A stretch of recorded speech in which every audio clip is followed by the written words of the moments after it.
Gowri's cook ട്യൂബിലേക്ക് എല്ലാവർക്കും സ്വാഗതം. ഇന്ന് തക്കാളി ചട്നി എങ്ങനെ ഉണ്ടാക്കുന്നത് നമുക്ക് നോക്കാം.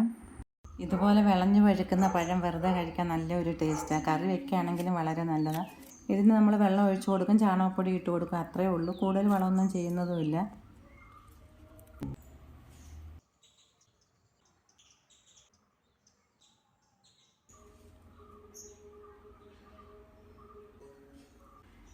ഒരു കിലോ തക്കാളിപ്പഴം കഴുകിയെടുത്ത് വെച്ചിട്ടുണ്ട്. ഇനി കനം കുറച്ചൊന്ന് അരിഞ്ഞ ശേഷം അതിൽ ചേർക്കേണ്ട മസാലയുടെ കണക്ക് പറയാം. ഇടത്തരം സവാള ഒന്ന് നീളത്തിലരിഞ്ഞ്, 4 പച്ചമുളക്, 2 കഷ്ണം ഇഞ്ചി, 1 കൈ വെളുത്തുള്ളി എടുത്തിട്ടുണ്ട്, കുറച്ച് കറിവേപ്പില.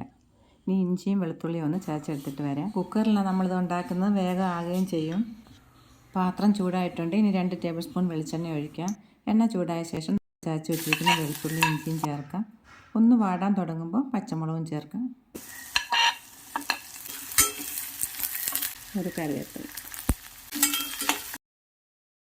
ഇടത്തരം സവാള ഒന്ന് കനം കുറച്ച് നീളത്തിൽ അരിഞ്ഞെടുത്തിട്ടുള്ളത്, പെട്ടെന്ന് വഴന്ന് കിട്ടാൻ വേണ്ടി.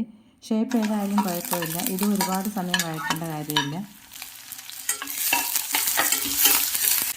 ഇത്രയും വഴന്നാൽ മതി. ഇനി ഇതിലേക്ക് എരിവ് വളരെ കുറഞ്ഞ കാശ്മീരി മുളക് പൊടി 2 ടേബിൾ സ്പൂൺ ചേർക്കാം.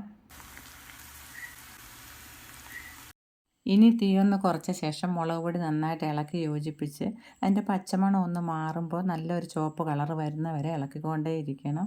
ഒരുപാട് മൂത്ത് പോകരുത്, അടുക്കി പിടിക്കുകയും ചെയ്യരുത്. ഇപ്പോഴും നമുക്ക് കാണുമ്പോൾ ചെറിയ രീതിയിൽ അടുക്കി പിടിച്ച പോലെ തോന്നുന്നുണ്ടല്ലോ. തക്കാളിപ്പഴം ചേർത്ത് കഴിയുമ്പോൾ ഇതെല്ലാം ആ പഴത്തിൽ ചേർന്നോളും.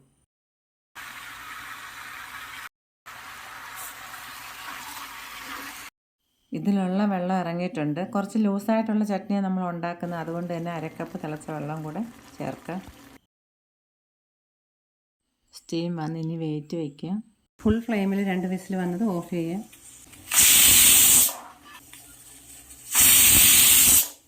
ഇതൊന്ന് തണുക്കുന്ന സമയം കൊണ്ട് നമുക്ക് കടുക് വറക്കാൻ എടുക്കാം. ചൂടായ വെളിച്ചെണ്ണയിലേക്ക് 1/2 ടീസ്പൂൺ കടുക്, പൊട്ടിയ ശേഷം 1/4 ടീസ്പൂൺ ഉലുവ, 2 ചെറിയ ഉള്ളി അരിഞ്ഞത്, 1/2 ടീസ്പൂൺ ഉഴുന്നുപരിപ്പ് ചേർക്കുന്നുണ്ട്, നല്ല മണവും രുചിയും കിട്ടാൻ വേണ്ടി.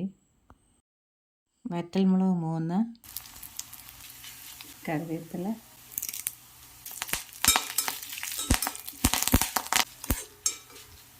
തീ ഓഫ് ചെയ്യാം. എല്ലാം പാകത്തിനുണ്ട്. ഇഡ്ഡലിയുടെയും ദോശയുടെയും കൂടെ കഴിക്കാൻ വളരെ നല്ല, അതുപോലെ ചോറിൻ്റെ കൂടെ പുരട്ടിയും കഴിക്കാം. വീഡിയോ എല്ലാവർക്കും ഇഷ്ടമായി എന്ന് വിചാരിക്കുന്നു. വീണ്ടും കാണാം. നന്ദി, നമസ്കാരം.